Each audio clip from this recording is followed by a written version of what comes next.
Hi, this is Tim. Welcome and thanks for logging on. If you love this watch, email me, Team Mosso at the1916company.com for purchase, pricing, and availability questions regarding this watch. And today we're discussing a vintage-inspired Breitling Superocean 42.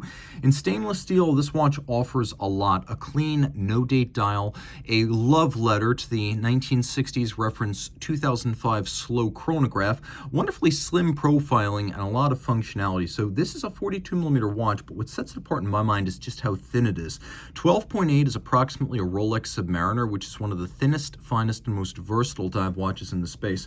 Lug-to-lug, it's 47.5mm. If you include the end link of the bracelet from side to side, it's 50mm. It's got a 22mm spacing between the lugs. Easy watch to wear, largely because of the shape of the lugs. You can see how they droop down generously, and the thinness of the watch, which is always something I don't expect in a dive watch, for good reason. Very few companies deliver it, but you can see how that would easily fit underneath the cuff. Now, looking down the barrel, you can see the lugs don't project beyond the end of my wrist. I've got some clearance here, so this would work on a wrist even smaller than mine, let's say 15 centimeters circumference, just fine. The bracelet's a lovely and solid piece. You can see it's got a conforming end link to mate it cleanly to the case.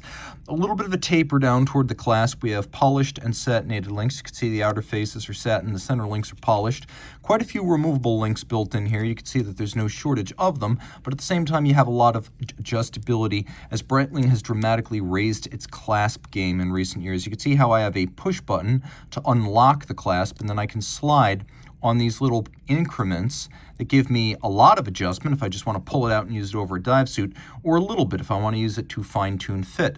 We've got a thick gauge clasp with polish and satin externally, twin trigger release, so it's not going to pop open inadvertently. The swing arm is also thick gauge, quite robust. Taking a quick look here, you can see that the quality of the joinery is all quite high. There's very little play in this bracelet. It's heavy and secure. Reassuring.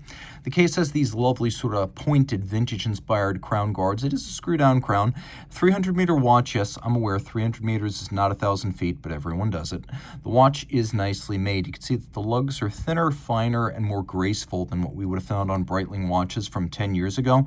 So you can see real progress is being made at the design level. Looking at the bezel, you can see the outer part of the metal bezel is polished, and the knurling is sharp and easy to grip. And then the inner faces, these little notches, that's actually media blasted, which is quite nice as a contrast. And you can see media blast and polish on the crown. The bezel turns well.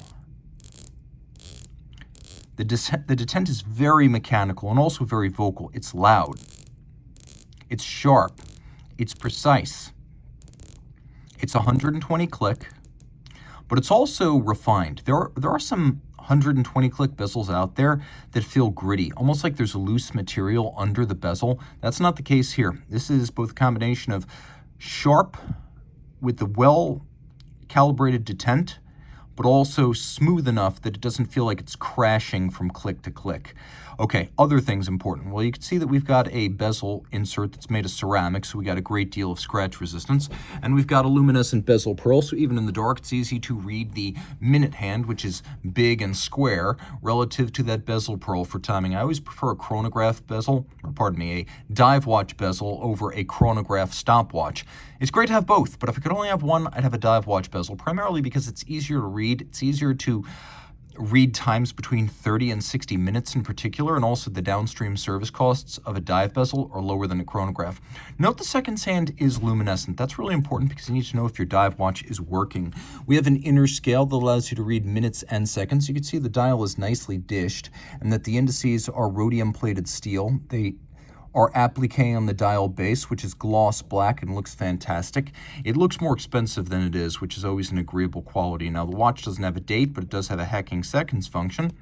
And inside the case, we have a Sellita SW200-1 bidirectional automatic winding, 38 to 40 hour power reserve, 26 joules, 4 hertz beat rate, 5 position adjustment, and it is a COSC certified Swiss chronometer. It goes by Breitling nomenclature 17. When you see 17 in the reference, that means it's either a 2824 or its Sellita equivalent, an SW200. So lots to love. You can see the underside of the clasp here. You can see Breitling still uses its old school clasp code. The 25th week of 2022, that's when that bracelet was made. And that usually tracks pretty close to the manufacturing date of the watch itself. Reach out to Team Mosso at the1916company.com for purchase and pricing details.